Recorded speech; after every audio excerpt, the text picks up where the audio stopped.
അവസാനത്തെ പേജിലേക്കൊക്കെ എത്തുമ്പോൾ നമുക്കിതൊരു ലവ് സ്റ്റോറിയാണോ സൈക്കോളജിക്കൽ ത്രില്ലറാണോ എന്നൊരു കൺഫ്യൂഷൻ വരും. എല്ലാ വായനക്കാരിലും കണ്ടുവരുന്ന ഒരു പ്രവണതയാണ് റീഡേഴ്സ് ബ്ലോക്ക് എന്ന് പറയുന്നത്. അപ്പോൾ അത്തരത്തിൽ റീഡേഴ്സ് ബ്ലോക്ക് ഉണ്ടായപ്പോൾ എനിക്ക് എൻ്റെ ഒരു ഫ്രണ്ട് റെക്കമെൻഡ് ചെയ്തിട്ട് ഞാൻ വായിച്ച ബുക്കാണ് കോലൻ പവറിൻ്റെ ത്രില്ലർ നോവലായ വെരട്ടി എന്ന് പറയുന്നത്. വെരട്ടി എന്ന നോവൽ സംഭവിക്കുന്നത് ഒരു ഫേമസ് ആയ റൈറ്റർ വെരട്ടി എന്നാണ് ആളുടെ പേര്. അദ്ദേഹത്തിൻ്റെ ഒരു കാർ ക്രാഷിൽ ആൾ പാരലൈസ്ഡ് ആവുകയും ചെയ്യുകയാണ്.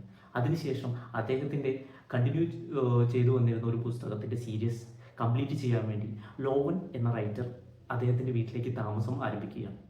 അതിനുശേഷം അവിടെ വെച്ച് ആരോ രഹസ്യമായി ഒളിപ്പിച്ചു വെച്ചിരുന്ന ഒരു പുസ്തകം, ഒരു മനുസ്ക്രിപ്റ്റ്, അത് ലോവന് കിട്ടാനിടയാവുകയാണ്.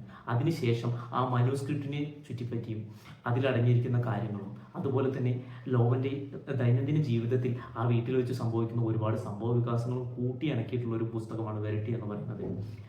ഞാനൊരു കോലൻ ഹവർ റൈറ്റിംഗ് സ്റ്റൈലിൻ്റെ ആരാധകനൊന്നുമല്ല.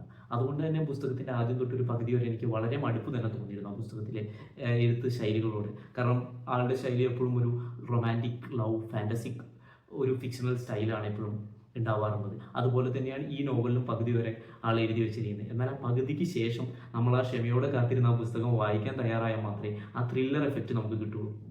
ആ പകുതിക്ക് ശേഷം നമ്മൾ വായിച്ച് തീർത്ത് ആ പുസ്തകത്തിൻ്റെ അവസാനത്തെ പേജിലേക്കൊക്കെ എത്തുമ്പോൾ നമുക്കിതൊരു ലവ് സ്റ്റോറിയാണോ സൈക്കോളജിക്കൽ ത്രില്ലറാണോ എന്നൊരു കൺഫ്യൂഷൻ വരും. അതുപോലെ തന്നെ നമ്മൾ വിശ്വസിച്ചതാണോ ശരി, അതോ എഴുതി വെച്ചിരിക്കുന്നതാണോ ശരി, അതോ നമ്മുടെ ബ്രെയിൻ ചിന്തിക്കുന്നതാണോ ശരി എന്നുള്ള ഒരുപാട് കൺഫ്യൂഷൻസിലേക്ക് നമ്മളെ കൊണ്ടുപോകുന്ന ഒരു പുസ്തകമാണ് ഈ വെരട്ടി എന്ന് പറയുന്നത്.